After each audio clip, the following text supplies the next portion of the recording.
Digital 410 Productions proudly presents What's the Scuttlebutt Podcast with your host, Don Abernathy.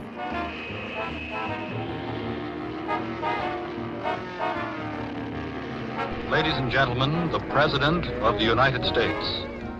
My fellow Americans, last night when I spoke with you about the fall of Rome, I knew at that moment that troops of the United States and our allies were crossing the Channel in another and greater operation. It has come to pass with success thus far. And so, in this poignant hour, I ask you to join with me in prayer. Almighty God, our sons, pride of our nation, this day have set upon a mighty endeavor, a struggle to preserve our republic, our religion, and our civilization, and to set free a suffering humanity. Lead them straight and true. Give strength to their arms, stoutness to their hearts, steadfastness in their faith. They will need thy blessings. Their road will be long and hard.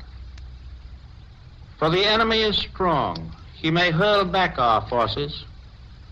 Success may not come with rushing speed, but we shall return again and again. And we know that by thy grace and by the righteousness of our cause, our sons will triumph. They will be sore tried by night and by day, without rest, until the victory is won. The darkness will be rent by noise and flame. Men's souls will be shaken with the violences of war. For these men are lately drawn from the ways of peace. They fight not for the lust of conquest. They fight to end conquest. They fight to liberate. They fight to let justice arise and tolerance and goodwill among all thy people. They yearn but for the end of battle, for their return to the haven of home. Some will never return. Embrace these, Father, and receive them, thy heroic servants, into thy kingdom. And for us at home, fathers, mothers, children, wives, sisters, and brothers of brave men overseas, whose thoughts and prayers are ever with them, help us, Almighty God, to rededicate ourselves in renewed faith in thee in this hour of great sacrifice. And, O Lord, give us faith. Give us faith in thee, faith in our sons, faith in each other, faith in our united crusade. Let not the keenness of our spirit ever be dulled. Let not the impacts of temporary events, of temporal matters of but fleeting moment, let not these deter us in our unconquerable purpose. With thy blessing, we shall prevail over the unholy forces of our enemy. Help us to conquer the apostles of greed and racial arrogances. Lead us to the saving of our country, and with our sister nations into a world unity that will spell a sure peace, a peace invulnerable to the schemings of unworthy men, and a peace that will let all men live in freedom, reaping the just rewards of their honest toil. Thy will be done, Almighty God. Amen. As the early hours of June 6, 1944, set into motion the largest invasion of world history, much of the world had already been affected by the war since its beginning on September 1st, 5 years earlier. The United States Marine Corps and U.S. Navy had been at war with Japan since August 7th of 1942. the 25th Infantry Division of the United States Army joined the fray on Guadalcanal on November 25th. The United States began to direct military assistance in North Africa on May 11, 1942, and completed the campaign by May 13 of 1943, with a total usage of 107,000 ground forces, 210 tanks, and 500 aircraft. The invasion of Sicily, codenamed Operation Husky, began before dawn on July 10, 1943, involving 150,000 troops, 3,000 ships, and 4,000 aircraft, all directed at the southern shores of the island. Not to overlook other important campaigns such as Anzio, Po Valley, Tunisia, and plenty of others, these are a mere sample in the timeline of campaigns to provide a glimpse of effort, hardships, and loss faced by the Allied nations all around the world leading up to the invasion of Normandy on June 6, 1944. Dwight D. Eisenhower, Supreme Commander of Allied Expeditionary Forces, gives the go-ahead for a massive invasion of Europe called Operation Overlord, with the original launch date of June 5, 1944, but due to bad weather, the launch date had to be postponed. Wrestling with undesirable weather reports, there was a growing concern of the possibility of long-term postponement for the launch of the campaign. However, due to a break in weather, the mission was a go and set to launch on June 6th. Soldiers, sailors, and airmen of the Allied Expeditionary Force, you are about to embark upon the great crusade toward which we have striven these many months. The eyes of the world are upon you. The hopes and prayers of liberty-loving people everywhere march with you. In company with our brave allies and brothers in arms on other fronts, you will bring about the destruction of the German war machine, the elimination of Nazi tyranny over the oppressed peoples of Europe, and security for ourselves in a free world. Your task will not be an easy one. Your enemy is well-trained, well-equipped, and battle-hardened. He will fight savagely. But this is the year 1944. Much has happened since the Nazi triumphs of 1940-41. The United Nations have inflicted upon the Germans great defeats in open battle, man to man. Our air offensive has seriously reduced their strength in the air and their capacity to wage war on the ground. Our home fronts have given us an overwhelming superiority in weapons and munitions of war, and placed at our disposal great reserves of trained fighting men. The tide has turned. The free men of the world are marching together to victory. I have full confidence in your courage, devotion to duty, and skill in battle. We will accept nothing less than full victory.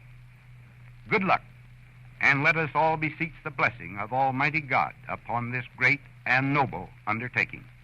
13,100 American paratroopers of the 82nd and 101st Airborne Division, assigned objectives on the peninsula west of Utah, made a night parachute drops on the early mornings of D-Day, June 6th, followed by 3,937 glider troops flown in by day. This is Charles Collingwood.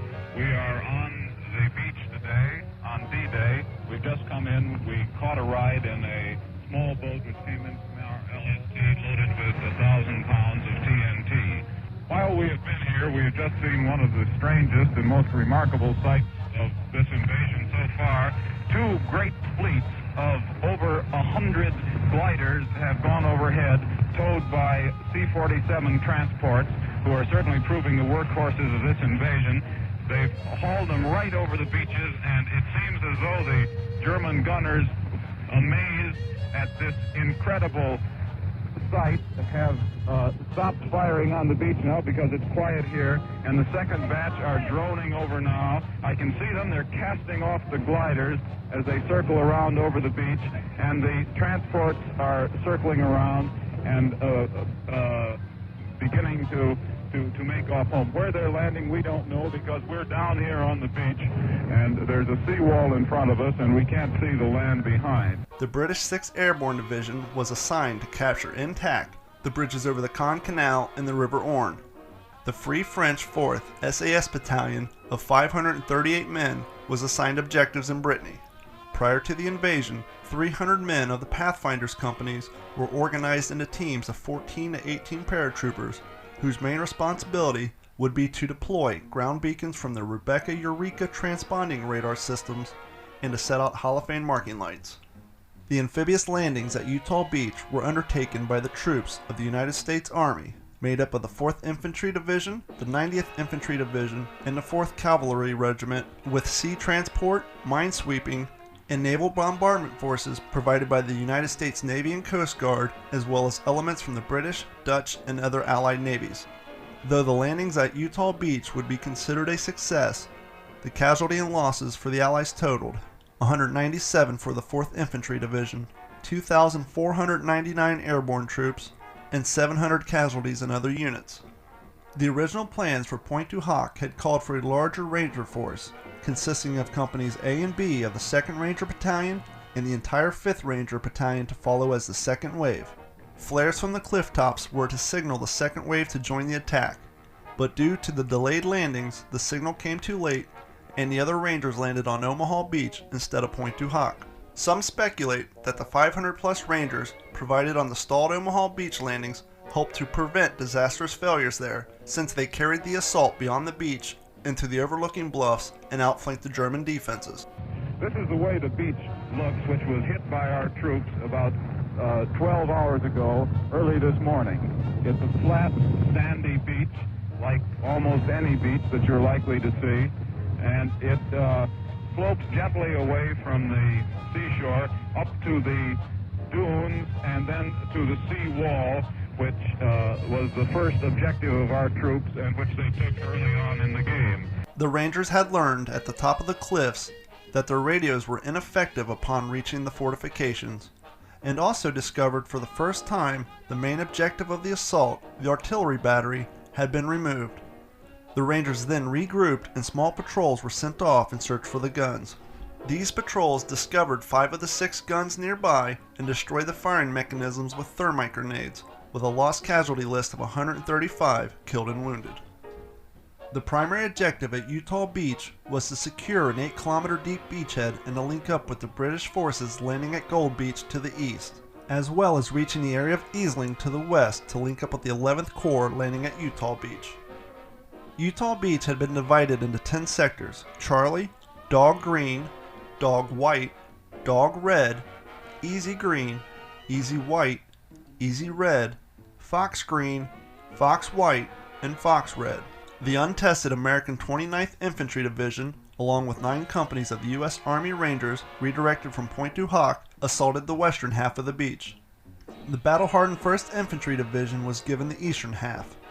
The initial assault waves, consisting of tanks, infantry, and combat engineer forces, were carefully planned to reduce coastal defenses and to allow for larger ships during the follow-up waves. Very little went as planned during the landing at Omaha. Difficulties in navigation caused the majority of the landing crafts to miss their targets. The German defenses were unexpectedly strong and inflicted heavy casualties on the landing U.S. troops. Under heavy fire, the engineers struggled to clear the beach obstacles and caused later landing waves to bunch up around the few channels that had been cleared. Weakened by casualties taken during the landings, the surviving assault troops could not clear the heavily defended exits off the beach. This caused further problems and consequent delays for the later landings. Small penetrations were eventually achieved by groups of survivors, making improvised assaults and scaling the bluffs between the most heavily defended points. By the end of the day, 2 small isolated footholds had been won, which were subsequently exploited against weaker defenses further inland, thus achieving the original objectives over the following days, with a casualty and loss list estimated between 2,000 and 4,700. Since that time, we have been able to bring in quite a bit of equipment. There are various trucks and jeeps and motor vehicles of all kinds here. There are also anti-aircraft guns. We breached the seawall in various places and have set up guns there to defend against any possible enemy counterattack on the beaches, which has not occurred. A naval party has just come in from the shore, and I asked him how things were going, and he said it was pretty rough still. I asked him how far the troops had gone on inshore, and he said that they'd got 5 or 6 miles inshore, which sounds as though they're making good progress. He said that the beach was still under considerable gunfire. The Germans had some 88s, which we hadn't been able to silence. These boys are apparently having a pretty tough time in here on the beaches. As the morning of June 6, 1944 migrated into afternoon and then into the evening, the young men who landed on the beaches of Normandy continued to fight and perish on the beaches of Gold, Sword, and Juno. On June 8, 1944, after years of planning, preparation, and placating egos among his military peers, Eisenhower was able to report that the Allies had made a harrowing and deadly, but ultimately successful landing on the beaches of Normandy. Thanks to the collective effort and military might of the Western Allies and the young men who fought and died on the beaches of Normandy, France, at a cost of 226,386 casualties, a loss of 4,101 aircraft, and 4,000 tanks. Hey everybody, and welcome to another episode of the What's the Scuttlebutt podcast, your favorite World War II based podcast. And if the microphone sounds a little different or my voice sounds a little different from what you heard at the beginning of the show, that's because that is something that I recorded last year for the celebration of the 74th anniversary of D-Day landings in Normandy, France. And it's kind of cool to think about it that this little show has been going on long enough that I can now reuse things that I did a while back. But some of you are probably thinking that's pretty damn lazy, Don. Well, I agree with you. That is lazy. And I am wore out. Got home from work today, passed out. It is now 11:18 p.m. and I'm doing this podcast because I want to get it out before tomorrow. As some of you know, Memorial Weekend, I was invited out to the National Museum of the Pacific War by Jeff Copsetta, the Living History Director. And so I took that trip, and it was a great trip, and I'll get to more of that in a minute. But then I came back that Sunday. Had to get to the airport at 2 o'clock in the afternoon. Flight took off, landed in Atlanta, had a 3-hour layover in Atlanta, then a flight home. All said and done, I spent probably 10 hours at the airport that day. Now, being 6'5" in a small Delta flight is not good on the back. The longer of the two flights, I was on this older style Delta with the smaller seats that don't recline very well. And when I went out to the museum, I was concerned. You know, we put all this effort, this planning, and cost into this trip out there to record these interviews and to experience all that the National Museum of the Pacific War has to offer, especially to us living historians. And so because of the amount of effort and planning that went into this trip, I took 2 laptops with me. Now, flying on a budget, I knew that I could only have 2 carry-ons, and so I had the ingenious idea of stacking 2 laptops in 1 laptop bag. It worked. It counted as 1 carry-on. But I'll tell you this, it's heavy. And when you're walking around the Atlanta airport for 3 hours, it gets heavier. And then you add your backpack on with that, it gets heavier. And then you add the fact that you're 6'5", sitting in a small chair. You've been traveling for 12 hours, carrying around 2 laptops and 1 bag on your shoulder, plus a book bag. Your back will slowly, methodically give out on you. And it's painful. And so I get back from Texas, Memorial Day, I'm walking around and back hurts even more. And it gets to the point where I can't walk. And by the way, if you're in the Texas area and you're a reenactor, hell, you don't even have to be a full-blown reenactor. If you have an interest in history and you have an interest in reenacting and you want to get hooked up in their volunteer program, that's easier said than done, believe it or not. Actually, it's easier done than said. Jeff is constantly looking for new volunteers to join the ranks, if you will, at the National Museum. And so I will put up an address where you can email him if you're in the area and you're interested in getting put on the roster. So I got back to Florida on Monday, Memorial Day. Obviously took it easy. Back was killing me. Killing me to the point that I had to go to a chiropractor. Did the whole laying down for a half hour, got the electrodes on the back and the massage and all that stuff. And then he adjusted me and broke my neck. And I was feeling good. I was up walking around for about a half hour. But then I had to take a long car ride because I had to go to work. Out in Lehigh, Florida, which is about 45 minutes from where I'm at. So the weird thing about my back ailment is it only gets worse when I sit down. So, or lay down for that matter. So when I wake up in the morning, I'm stiff as hell. It hurts to move. But as I force myself to move, as the day progresses, I'm feeling pretty good by the time I get home, as long as I'm not driving around too much. And that's where this is leading. So I got back Monday, couldn't walk, went to the chiropractor, forced myself to go to work Tuesday, and then Wednesday at 7 a.m. promptly, I hopped in the car and I drove 17 long, tedious hours from Fort Myers, Florida, up to Warsaw, Kentucky, because my nephew, who lives in northern Kentucky, up in big Florence, mind you, was graduating high school, and it's a big deal. So my father drove up on his own day, then I drove up. My mom lives up there, my stepsister, my biological sister, my cousins, all that. But I'll tell you what, driving 17 hours with extreme lower back pain is crushing.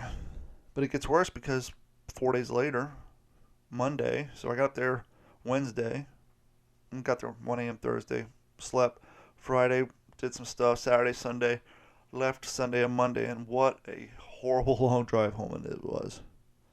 But now here we are. It's Wednesday. It's almost Thursday at this point. My back hasn't gotten any better. So here we are.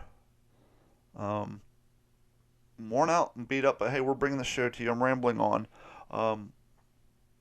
But thanks to Jeff, thanks to the fine people at the National Museum of the Pacific War for inviting me out, allowing me to participate in your program with your guys. On the next few episodes of the What's the Scuttlebutt podcast, there will be some interviews, some topics sprinkled in amongst the other content about the National Museum, because I have gotten so many interviews and I got so much content. I didn't want to just put it in one big bulk episode and blow it out in 2 days. So we're gonna salt and pepper it in throughout the next episodes. It is the 75th anniversary of D-Day. We're not going to get too much into it other than what we did at the opening of the show, because it's everywhere. I mean, we're all reenactors, we're all historians. If you're listening to this podcast, it is because you have something special with World War II. And if you're like me, you follow a lot of Instagram pages, a lot of Facebook pages, a lot of Twitter pages that revolve around World War II. And so your timeline is probably inundated with the topic, and that's great. And so I figured there really wasn't much that I could get into on that subject that isn't being covered by other people better than what I can do with my shoestring budget. So it is the 75th anniversary of D-Day in Normandy, France.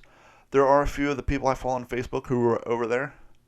I reached out to one. I was trying to get an interview set up with him, but unfortunately he's super busy, and I was trying to get a hold of him through Facebook Instant Messenger, and he doesn't have very good Wi-Fi out there, and so he probably won't see my contact with him until he gets back to his hotel later.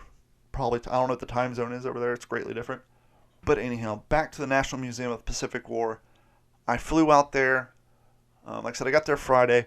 Got there before most of the volunteers, because the program really didn't start until Saturday. So I kind of got the Friday behind the scenes. Was lucky enough to get a full-blown tour of everything that has to do with what the National Museum of the Pacific War refers to as the Pacific Combat Zone.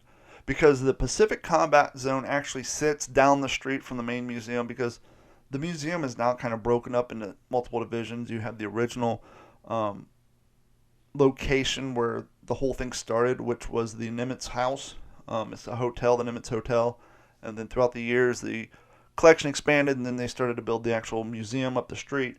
And then down the street is where the soundstage, I like to call it, the Pacific Combat Zone, is located. And the reason I call it a soundstage is because that is pretty much what it is.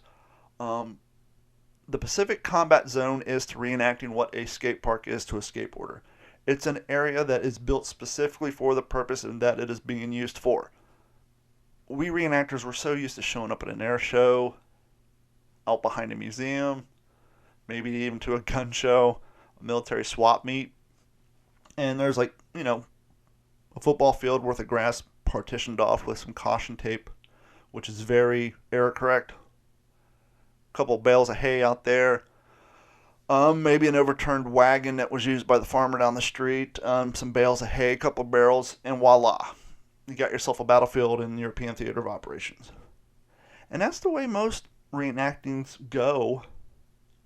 And to be honest with you, I've talked to a lot of living historians, or a handful of them, who don't participate in reenactments because of that. They think going out into an empty cornfield or an empty field in the corner of a parking lot just looks silly. It doesn't really, it really doesn't bring anything as far as remembering those who died, and they just find the whole thing kind of silly. And so they don't participate in the actual reenactments. They only do the living history side. And I get it. I kind of see that, but I still participate. But having a place, a lot, a soundstage, a skate park, if you will, something that is designed to look as much as a Pacific battlefield as you possibly can. I mean, they got palm trees and blown out anti-aircraft gun. They got bunkers, trenches, shell casings, empty barrels all shot up, laying around. There are very cool pyrotechnics. When the mortar sounds come in through the sound stage, you got dirt blowing up. When the landing craft comes in, you got water pots going off. I shot a video. Their standard operating procedure for the Living History program, because they want it to come off so well. If you never participated, they do 2 shows on Saturday and 2 shows on Sunday. So they ask you to sit and be a spectator for the first show. So you can see what it looks like, see what's happening, see what's the battle plan is. And to be honest with you, I'm glad they did, because the interesting thing about reenacting, as we all know, is when you're out there doing it, you only see 4 feet in front of you. You're focusing on what your job is, what your role in the play is, if you will, and so you don't see what's going on around you. I've done many reenactments with tanks, where there's 3 or 4 of them, and I may not even see them the whole time I'm out there. I hear them, I feel them, but I'm not paying attention to them. I'm paying attention to my task.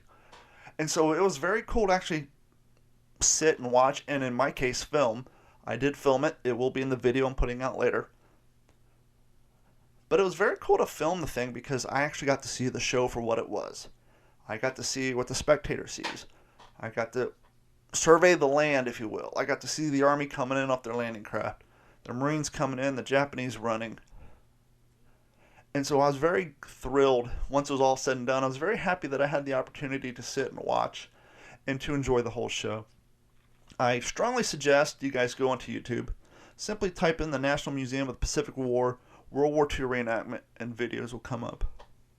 And if you've been to the museum, but it's been 4, 5, 6, 8, 10, 12, 15 years, I strongly recommend you go back, because the new Pacific Battle Zone has only been up, let's call it version 2.0, maybe version 3 at this point, but it's only been put together for about 2 or 3 years now, and so you've got to go back and see it. It's a great show. Jeff and the boys do a great job there. And one of the guys who makes things work is a fella named Aaron. Now, Aaron's a jack of many trades. He basically manages the motor pool. He basically is in charge of firing up the pyrotechnics during the show, making the show go. He is the guy up in the top of the bunker, pushing the buttons, letting off the pots. He's the guy behind the scenes. There's a few other guys, but he's one of the guys. And so we sit down with Aaron. He'll be our first interview from the... He's not a volunteer. He works there full time. So Aaron is a full-time employee at the National Museum of the Pacific War, particularly in the Pacific Battle Zone area. And so we're going to start this episode off with an interview with Aaron. And I hope you guys enjoy it. And yeah, 75th anniversary of D-Day. Let's enjoy that. Take that in and focus on that. But yeah, we're gonna veer away from that a little bit. I know I'm rambling on. It's late. I'm tired. But I wanted to get the show out there. And before we sit down with Aaron, I just want to remind everybody, let's get the housekeeping out of the way. If you want to support the show, please, please, please, I cannot beg anymore. Please go to Wtsp-World-War-2.com, click on the Become a Patron link, and subscribe to Patreon. There's a $1 a month plan, there's a $3.50 month plan, and there's a $7.50 a month. If you join the $7.50, I'll send you a t-shirt. So that's out of the way. Wtsp-World-War-2.com. Click on the red button on the right that says Become a Patron. I would greatly appreciate you sign up for that. If that's not your bag, you don't want to, and you're an Amazon shopper, while you're on that website, just go ahead and click on the Amazon link. Save that on your favorites bar or create a shortcut to your desktop, however you want to do it. And then in the future, when you do your Amazon shopping, please use that link, and it won't cost you anything extra, but Amazon will kick me some coinage. We have t-shirts like always. I got a new WTSP shirt up there. You see everybody walking around with these cross logos with the X with some initials, so I made one out of the 18-inch bayonets using our logo. Had a listener from my other podcast, the Waterman D-Train Show. No, I take that back. He's a listener of this podcast as well. He wanted a Suck It Up Buttercup t-shirt. So that is now available in multiple colors, including OD green. Mine should be here in a day or two. The new, Suck It Up Buttercup t-shirt is available at WTSPWorldWar2.com. Click on the t-shirt link. Now, if you're going to the website on a tablet or on your phone and you're not seeing this stuff, WordPress is weird. On a computer, it'll be on the right-hand side, but on the mobile devices, you have to scroll all the way to the bottom. All the way. Keep going. Keep going. Yep, there, right there. Stop. There's a t-shirt. Click on that. That'll take you to our web store, and you can find all I think there's like 16 t-shirts up there now. If you don't want a t-shirt, you don't shop on Amazon, and you don't care to sign up for Patreon, but you are into working out and the athletic lifestyle, go to sleefs.com, sleefs.com. Anything you buy, use the promo code D41040. That'll save you 40% on your order, and they will kick me some coins that way too. And finally, this episode of the What's the Scuttlebutt podcast is brought to you by our friends at Act Computers. Act Computers has been servicing all of Southwest Florida's computer needs since 2004. They do specialize in veterinarian and medical clinics. They do other small businesses, anything with a server, sonic walls, security, multiple computers. If you need to secure your web-based applications using two-form factor authentication, they can help you out there. If you need to back up your computers online, they can help you with some online backup. They can help you with antivirus programs. If you're not in Southwest Florida, they can still help. Just give them a call, 239-283-1120. They will direct you to their website, and they can log in remotely and fix all of your issues that way. act-capecoral.com or 239-283-1120. And one of the people currently in Normandy, France right now is a gentleman named Al. And I was lucky enough to meet Al out in Fredericksburg. He is one of the volunteers at the National Museum for the Pacific War. And Al runs a beautiful bed and breakfast. It's called the Bella Vista Ranch, located in Fredericksburg. And the day I got there, Friday, Jeff said, hey, one of our living historians has a bed and breakfast about 15-20 minutes from here. His name's Al. He's got like 5 bedrooms. There's multiple bathrooms, multiple showers. And he's willing to put up some of the guys for the weekend, and I thought I'd offer it up to you first. And I said, absolutely. And luckily, I rented a small SUV, rented a Toyota RAV4, because if I would have rented a car in Texas, especially in Fredericksburg, Texas, out in the highlands, if you will, I may have bottomed out trying to get up Al's driveway, because it's a beautiful piece of property nestled up on a hillside in between 2 cattle ranches. And so the driveway is much like we had in Kentucky growing up, all gravel, a little bit of rises and falls. And so luckily I had the little SUV with me, made it up there in the middle of the night. And actually that's a lie. I went there in the afternoon, got my key, met Al's beautiful wife. She showed me where everything was, gave me a key. The overlook from this property, you guys can see the video at the What's the Scuttlebutt Facebook page. I'll try to put it on YouTube so you can see it as well. But the view from this property is amazing. So if you're going to go to Fredericksburg and you're planning on staying there a weekend or so and you want to get a beautiful, beautiful place to stay, I strongly suggest hitting up Al and his wife at the Bella Vista Ranch in Fredericksburg, Texas. Their phone number is 1-866-427-8374. Trust me, you will not be sorry, especially if there's a group of you. House is beautiful. You can't beat the view. If this house was in California, that view would be a multi-million-dollar view. I cannot express to you the beauty of the view and how nice it is, especially if you're lucky enough to get to volunteer for the weekend and you're going to participate in the living history. After ducking, diving, jumping, crawling, rolling all day, coming home to a hot shower and a queen-size bed beats the hell out of a tent any day. So give Bella Vista Ranch a call, Fredericksburg, Texas, 866-427-8374. Follow them on Facebook. Al's a great guy. He's actually going to join us, hopefully, for the 75th anniversary of Peleliu in Fort Morgan, Alabama.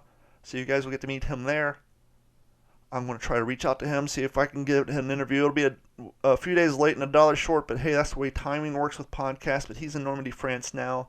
I want to talk to him about his experience. But anyhow, on with the show. Joining us right now, this is actually probably will be out of order, but this is technically the first interview we are doing here at the facility for the living history side of the National Museum for the Pacific War.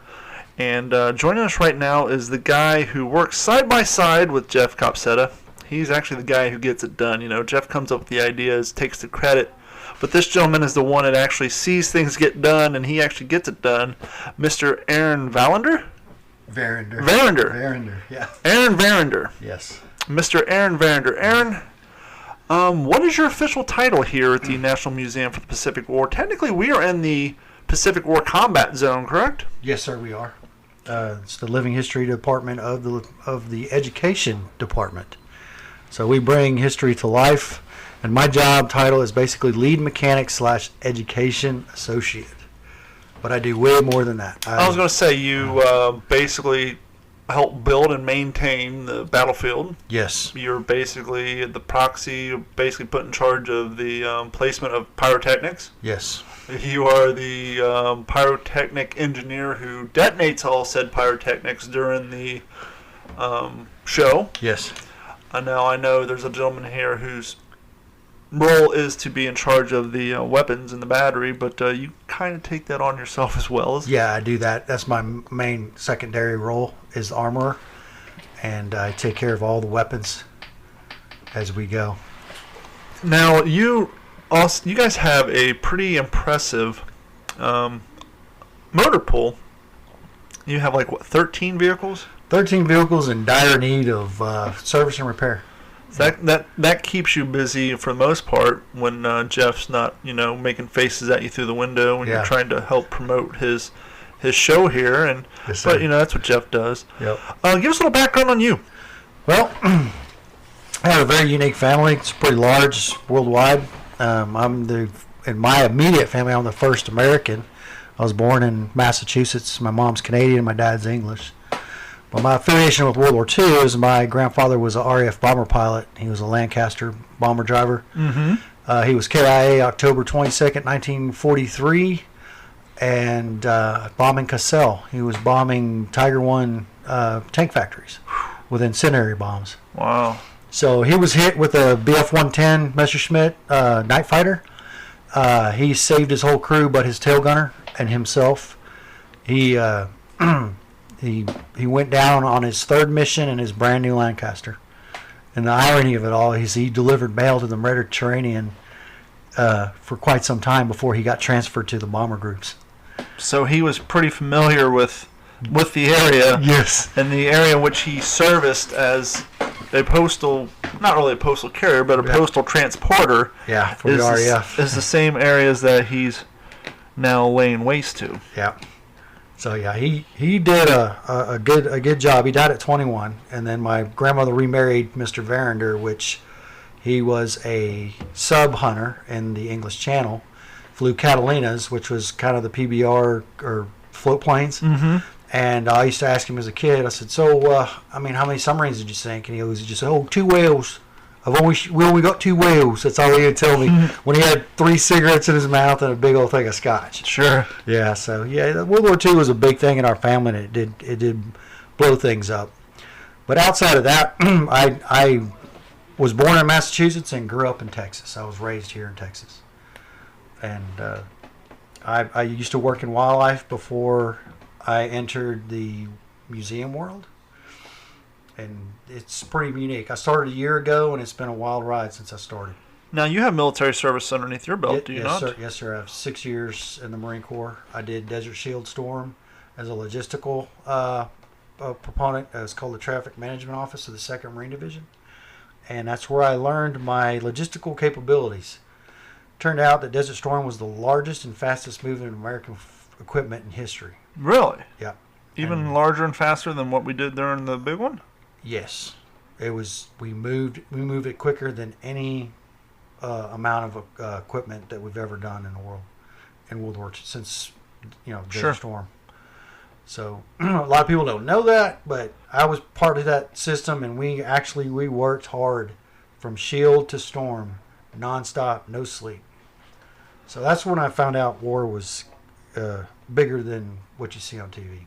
Yeah, because when people hear about war, think about war, see movies about the wars, it's all about the front line. It's all about the guys flying the planes, dropping the bombs, having the dogfights. But in order for those guys to get to where they're going, there's a huge, huge organization of men and women. Yes. Logistics, transportation, planning, everything. I mean, as we all famously know, Patton used to get frustrated when he would outrun his supply line during World War II. Well, that hasn't changed. Just because technology has gotten better and vehicles got a little bit of better gas mileage, there's still a whole huge amount of, obviously, fuel, parts, service. I mean, it's insane. For every, I don't know, I'm sure there's an actual numerical statistic, but I don't know it. I'm just going to make shit up in my head. For every one guy in the field, there's probably, 20, 30 behind him? Yep, that's including family members. Yeah. Family members are the largest support group of anybody in the field. Without that mail, because the Germans figured out if they stop the mail, kill morale. Yeah, and you slow down those troops because they get disconnected. And we figured that out too. So we started bombing Tokyo. What happened to the troops finding out that their home was getting torched by firebombs? Sure. They were just devastated because they're the warriors and they're the people they were trying to protect. We just flew over them. So that was pretty devastating on their end. Well, and it kind of makes sense now. I never really thought about it, but here we are talking about fuel, Patton running out of fuel, that need for planes and logistics, but the United States military dedicated a lot of logistics to V-mail. Yep. A lot of time, a lot of fuel, a lot of money promoting, getting the words out about V-mail that could hypothetically have been redirected elsewhere, but they knew that line of communication, being the only form of line of communication they had back then, was so important that you have to keep your men as happy as possible in horrible situations. I mean, it's amazing what a simple letter home can do for someone after going through weeks or months of horrible, horrible things, just to have that boost. Yeah. And unfortunately for the guys who served in the Pacific, their letters would rot away so quick due to the weather. But in Europe and other theaters where it was drier, more conducive to paper, those guys would read those same letters over. And that hasn't changed either. No, when I got mail, the perfume. Oh, yeah? Oh, man. I would sit there and sniff, without even opening the letter, I'd sniff the letter for about a minute. Just getting the aroma of home. I mean, it was awesome. Yeah, there's a famous story, and forgive me, I can't remember if I think it was in Robert Leckie's With the Old Breed. It may even been in Sledges, but no, I believe it was Robert Leckie's. He was talking about one night there was a fight going on. There was a ruckus, and they couldn't figure out what was coming from. It turns out it was two foxhole buddies, and they were fighting over the range card. Wow. For the mortars. Yeah. Range card mortar, it had to have been E.B. Sledge because he was in the mortar. Right. They're fighting over the range card for the mortars because the girls had good intentions at the factory. They actually would kiss the range cards and then spray their perfume on them. Yep. And these guys have been living in foxholes for months on end. Yeah. They would find it, and they would end up getting in fisticuffs because that, just the smell, the amount of vision in one's head in a lonely night in a foxhole in a horrible situation where you're looking for anything to try to minimize the smell that's stuck in your nostril, the horrible things you're seeing in your head. You're looking for anything. And that smell and that card and just rubbing your finger over that lipstick, that's like, better than anything that we have on the internet nowadays. And so those girls thought and they did do good, but they would inadvertently cause fisticuffs because those guys wanted that motivation. The first war movie that I saw I thought was a masterpiece was Forrest Gump, when he was writing those letters to Jenny. And then he gets shot in the butt, and he ends up in the hospital, and they dump all those letters in his lap. I was like, wow. I was like, man, that's crazy. You got returned to sender. Because when I deployed a lot, especially at Storm, once the mail followed us all around the world, and then ended up going return to sender. So if I sent mails out, it never got out. Yeah. It came back to me, to my base. So then I had to resend everything. Wow. So you'd get a big old box of mail letters that you sent out to family, friends, and stuff like that. And you're like, what?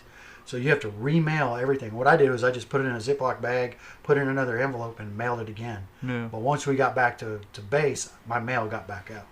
No spoiler alert, Platoon's 30 years old now. But in Platoon, Charlie Sheen's writing to Grandma, or at least when he's doing the narration, he's talking to Grandma. And I think somewhere around the end of the movie, there was no Grandma. That was just his way of processing his feelings. And but I guess we need to get back a little bit on the subject at hand. Logistics, that's part of it. Now, you and Jeff put on between 7 to 8 shows a year.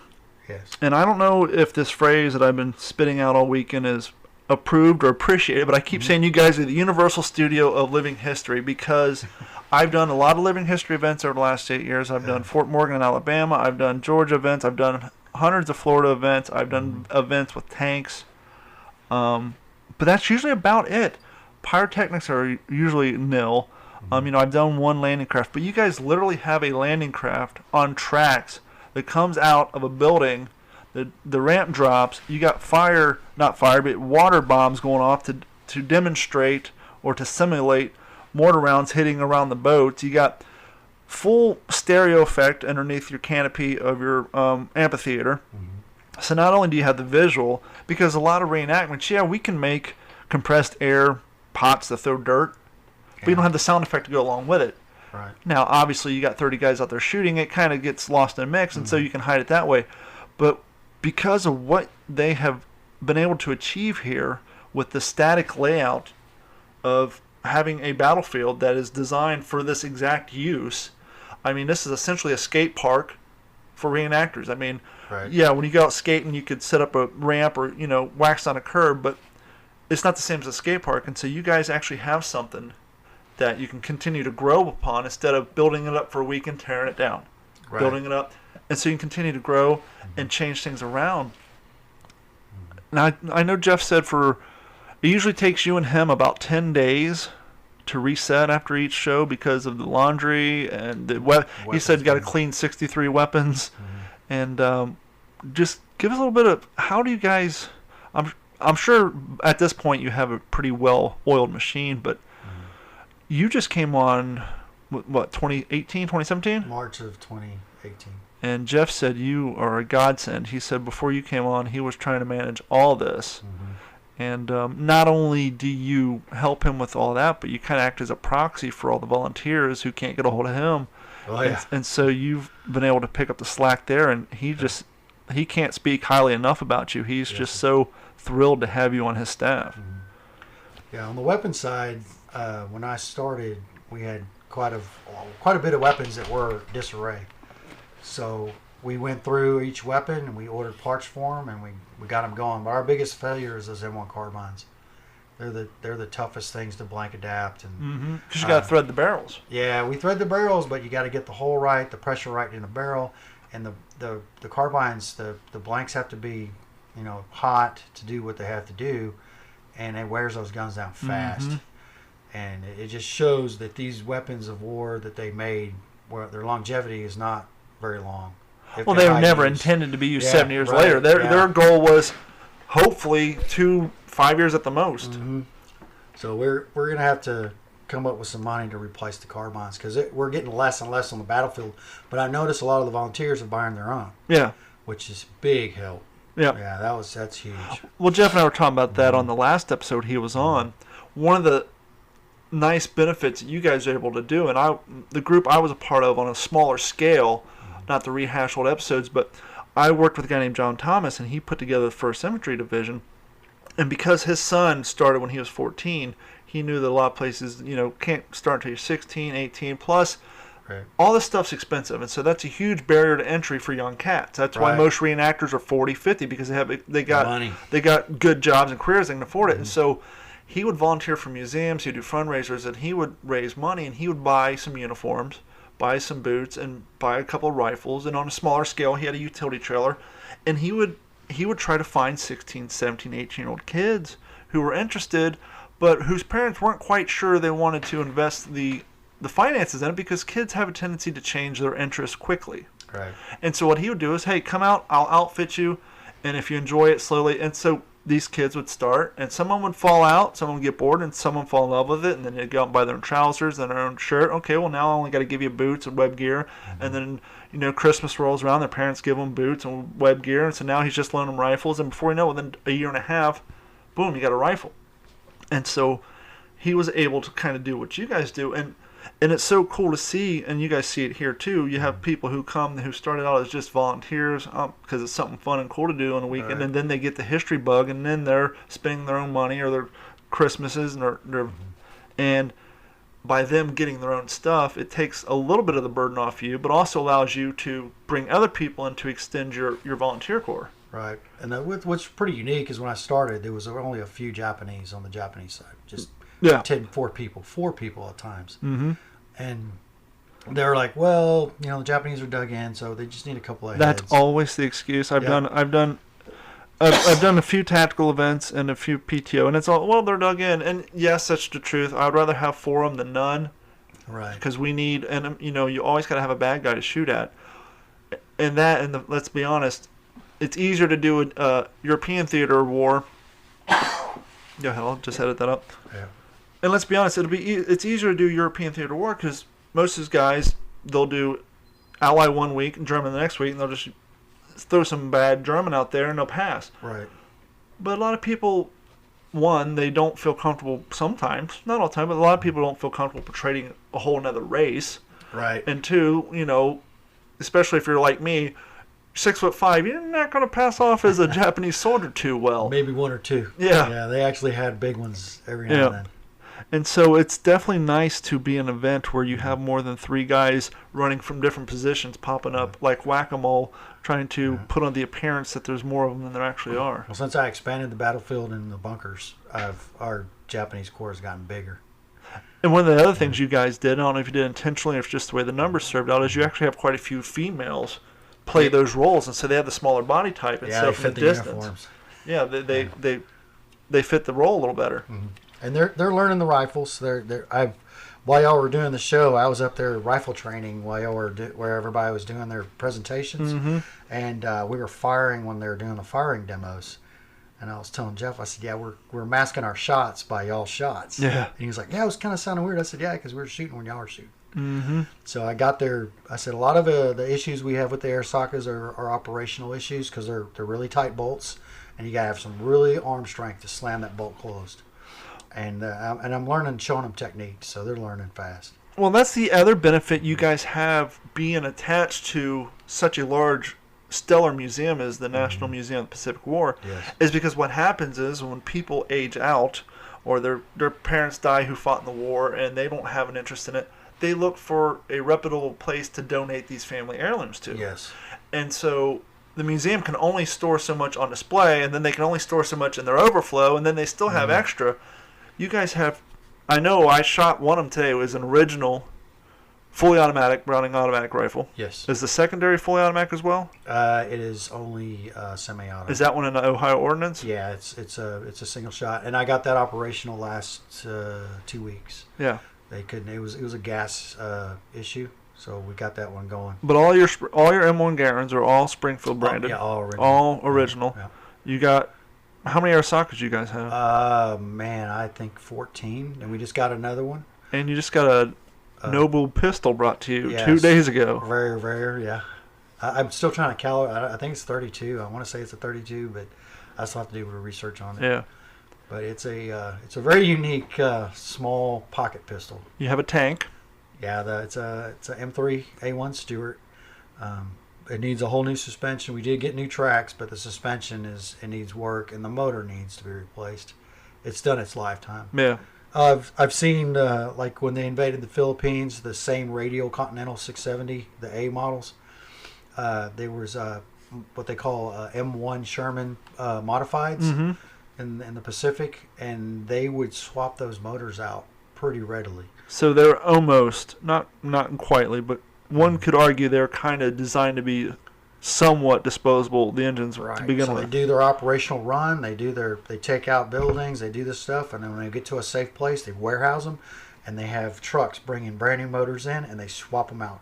It's easier to do that than trying to do the maintenance and repair on them. No, I've worked with a few tanks, and I've seen a few engines, especially the Continentals and all that. That the engine because I was walking behind your tank and you had the rear doors open. If you squint your eyes and tilt your head to the left, that almost looks like a Volkswagen motor. Yeah, it does. It does. It was sledgehammer might work. Yeah, it looks from far enough back, it looks like a Volkswagen Beetle motor. Yeah, air cooled. Yeah, that's the thing about it. It's got to suck air through the top of the tank and run it through those heads to cool it off. And the more those things sit idle, yeah, it's bad news. Yeah. So we have a system down with that tank, and that motor, I call it the little tank that could. Yeah. Because it's lived past. That motor needs to go. We need a new one. But we'll get the money and we'll do it. We'll swap it. Well, not only do you have great operational vehicles, but out on the battlefield you have authentic blown to hell vehicles. Yeah. You have what, 2 tanks? Yes, a Type 97 Chiha Kai model with the 47 mil in it. I'm trying to do some preventative work on that tank to keep it from rusting into the ground. But they had used asbestos panels inside, so I've got to get the asbestos remediated, and then once I do that, I can go in and preserve the interior of the tank because they rot from the inside. It might look good on the outside, but it's dying on the inside. Yeah. And the Hago, it's open air because of the large hole that it has through it. Boom! Yeah, it took a hit. And every time we bring students out to see that Hago, they look at it and they're like, "What did this?" I said, "Oh, maybe a soccer ball because the armor's not that great." They go, "What?" Yeah. No, it did a lot. It was I can't tell the Pacific War damage to the light because it was sent to a live range in Utah by the Army. Oh, really? So it has modern hits on it, but we can't. For what you guys use it for, though, it looks great. Yeah, it looks. And we painted it in the 14th Tank Battalion on Peleliu that did the kamikaze run with their tanks, and they were taken out by 1919 machine guns and bazookas because their armor is very thin, so it didn't take much to tear them down. And another cool thing is you guys have a landing craft. That is on a track. Yeah, that's awesome. It comes out of a roll-up door in a warehouse. Yeah. Which kind of lends to my whole calling it the Universal Studio aspect because you have an alligator out there, but the alligator's stationary. Yeah, the LVT. Yeah, it won't be stationary if I have anything to do with it. Can't be a Marine Fleet mechanic and let a amphibious assault track sit there and rust away. That's a beautiful stage prop right now. Yeah. And I have a motor for it. One day I might just sneak in at night and put it in there and drive it around town. Just relocate it. Yeah. And I just can't express how cool the program is because I sat and watched the first show, and for you guys watching, I'll have a YouTube video up later in a few weeks or so. You got your pyrotechnics going off, you got your smoke pots going off, you got the landing craft comes from the stage left, the Marines are coming out, the alligator on the right, sound effects and all that.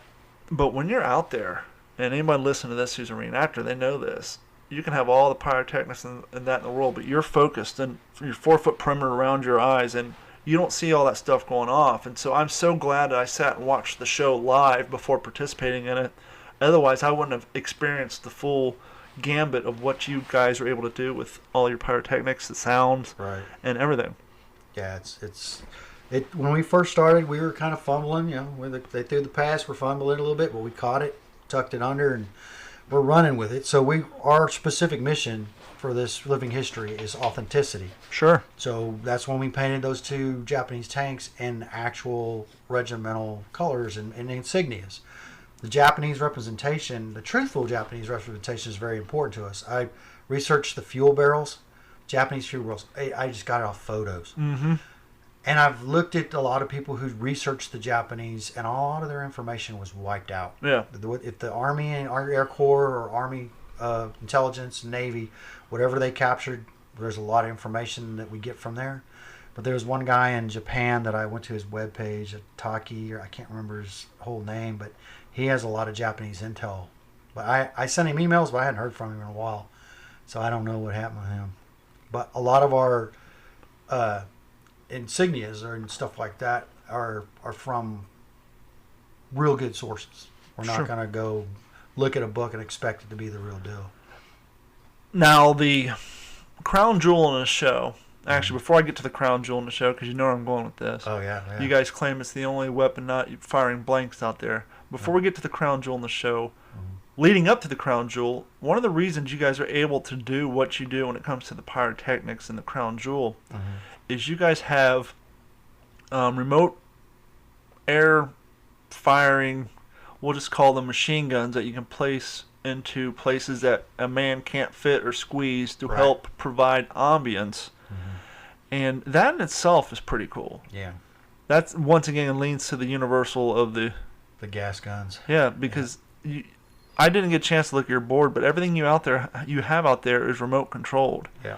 And you're probably like a conductor back there with levers, slides, wands. Yeah, it's buttons now. It's all buttons. Yeah, well, you could press and fire. You guys went the tablets, but I'm sure back in the day it was probably a lot of triggers and toggle switches. Yeah, maybe a plunger here and there. You have two of them. One of them's on display. One of them you guys use, and it's the crown jewel.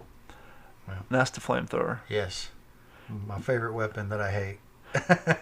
Is the maintenance on that thing a pain? No, we have a guy named Charlie that he built these, and he told me the ins and outs of them. The needle in the trigger devices, if it gets bent, it leaks.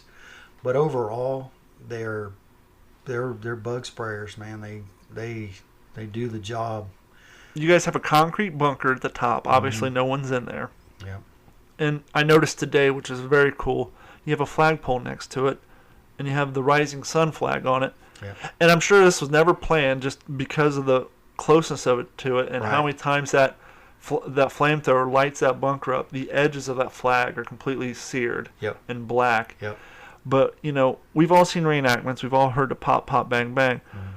I'm sure you know because of the footprint. How far from the top of that hill is it to the amphitheater where the people are sitting? About 60 yards? Yeah, it's pretty. You can feel the close. heat. Yeah, the heat flash will get. And when I'm in that bunker, I feel it through the wall. I was up on top of the hill today with the bar, and when he was up there, and you feel it. Yeah. I've shot it in North Texas at a high school in the parking lot, and the wind, how North Texas wind is, it whips in circles and goes all over the place. Well, I was there was some Iwo Jima flamethrower guy that was there, so I had to show him what I could do, and they showed me what to do, and I skipped it off the concrete, but the wind caught the heat, just the heat, not the flame, and blew it to my face, and it felt like my face melted. Yeah. I was like, wow. And these operators in World War II, they put ivory soap in their fuel to make it gel, and that was the napalm sticky. So that's what the additive was ivory soap chips. The Navy guys, they had. If you look at a lot of photos on Iwo on the beach, you'll see these drums that were cut in half, and they have a mixer. A guy sits there and mixes the fuels up, and he's loading flamethrowers. Guy comes back, grabs another one, goes back out to the field. Sure. Woody Wilson, he had like one of those fields that he was coming back getting refuel because you burn it off so fast. Yeah, it's like 7.5 seconds. Yes, and you're doing this with anger. And it weighs 70 pounds. Yeah. Oh yeah, my back was. They had a fire truck there. I said, "Can I lay it on your bumper?" And it makes me wonder. That's why war is a young man's game. Yeah, I was like, how did these kids do this? Yep. And like when I moved the Japanese equipment, they were 5'2", 98 pounds, and a lot of their equipment weighs a ton. And it was all antiquated, and they're going through mud and everything. And they had the Japanese transport system was horses, and if they didn't eat them because they didn't have food. And if they ate the horses, then they had the manpower themselves. So 20 guys would move one gun. Yeah.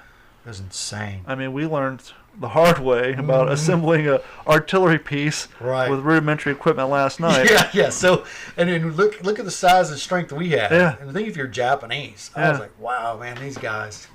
And we were trying to put together a gun that's meant to be packed and unloaded and put together. Mm-hmm. So, and it's light. Yeah. So I was like, wow. Pack 75 mil, man. Yeah, and we had the advantage of ceiling winches, whereas they're doing it out in the jungle with some bamboo. Yep. I have a manual that how they build the field cranes, and it's similar to what we used for the pack howitzer, but it's just a wood frame, and they have that. I have an original in the shop. You hook it up on the top, and you winch everything up. Well, Aaron, you and Jeff have put together a fantastic event here, fantastic program. You do a great job. Keep it up. It was an absolute pleasure meeting you and hanging out with you last night. Oh, yeah, it was great. And we'll hang out again tonight. Yeah. We will have another guest come up here shortly. Thank you, Aaron. Yeah, thank you. And that is going to wrap it up for this edition of the What's the Scuttlebutt podcast, your favorite World War II based podcast. Thank you all so much for joining us for another episode. Next week we will have some more interviews. Hopefully we'll have Al on the phone. He can tell us about Normandy. He can tell us about his experience working at the National Museum of the Pacific War. We can cover 2 topics at once, continue on what we're doing. Thanks so much. Once again, please go to WTSPWorldWar2.com. Click on the Patreon link, become a Patreon member, and you will get access to videos and content that's only available to Patreon members. They can only get directly through Patreon. Thank you guys so much, and we will see you next week. Or talk to you next week, for that matter.